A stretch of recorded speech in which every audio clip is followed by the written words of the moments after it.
menyatakan bahwa kota Jakarta itu dihitung ada semenjak Fatah Hera mengusir Portugis dari Sunda Kelapa. Surabaya berani menyatakan bahwa kota Surabaya itu sudah berumur 730 tahun. Dimulai ketika Raden Wijaya mengobrak-abrik pertahanan Kublai Khan sehingga mereka lari terbirit-birit balik ke Cina. Medan, tetangga kita, berani menyatakan bahwa mereka sudah berumur 434 tahun. Dimulai dari seorang suku Karo yang bermarga Ginting, bernama Patimpus Ginting, yang membuka kota Medan pertama kali 1 Juli 1590. Pertanyaannya, Kampar negeri yang kita cintai ini, kita mau hitung dari mana? Saya coba-coba mengurai-urai, mencatat-catat, mengkaji-kaji singkat. Kampar ini dihuni orang kapan? Menurut prasasti Kedukan Bukit versi Sriwijaya, sudah ditemukan kerajaan kecil perwakilan Sriwijaya yang berada di dekat Candi Muara Takus itu pada abad ke-7. Kalau itu kita jadikan sebagai batu pemberian gelar Kampar, maka Kampar ini sudah 1200 tahun. Andai kata kita buka buku Kakawin Negara Kartagama, di situ dinyatakan bahwa salah satu cabang Majapahit ada di Kampar, itu lebih kurang tahun 1400. Kalau itu terjadi, maka umur Kampar ini sudah 1000 tahun. Kalau kita lihat versi Malaka yang ditulis dalam kitab Salatus Salikin misalnya, itu dikatakan bahwa Sultan Mahmud ketika dikudeta di Melaka, dia lari ke Kampar. Dan itu terjadi tahun 1526.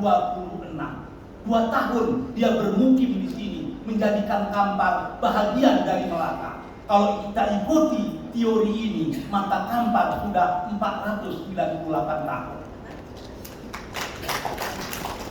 Kalau kita mau melihat versi barat, ketika Thomas Dias melakukan perjalanan dari Siak menuju Minangkabau, dia singgah di Kampar. Di Kampar sudah ada kerajaan kecil, dan itu terjadi pada tahun 1684. Kalau ikut versi Portugis, Kampar sudah berusia 340 tahun. Pertanyaannya, versi mana yang mau kita tiru? Kalau tuan-tuan tidak berani menentukan masa lalu, jangan bermimpi berani menentukan masa depan. Masuk. Bapak-bapak dan ibu-ibu yang dirahmati Allah, Kampar berbeda dengan yang lain. Salah satu dan mungkin satu-satunya kabupaten yang lahir memiliki falsafah itu hanya Kampar. Kampar memiliki falsafah yang hebat. Adat bersandi syarak, syarak bersandi kitabullah. Syarak mengatur, adat memakai. Syarak nan qawi, adat nan lazim.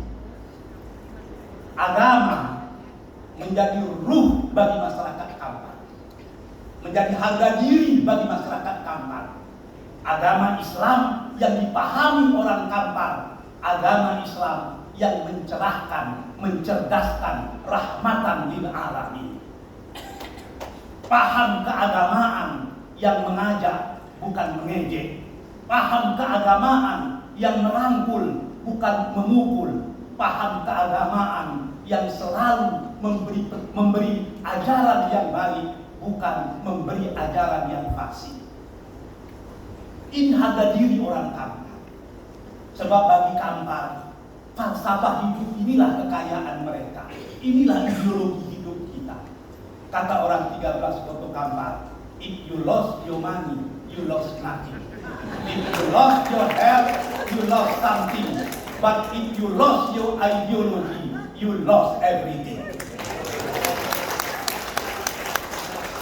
Andai kata orang Kampar sudah kehilangan rasa beragama, jiwa beragama, maka sebaiknya kita berenanglah ke Sungai Kampar dan tidak kembali ke daratan. Yang kedua, Kampar itu sudah mendeklarasikan dirinya menjadi Serambi Mekah.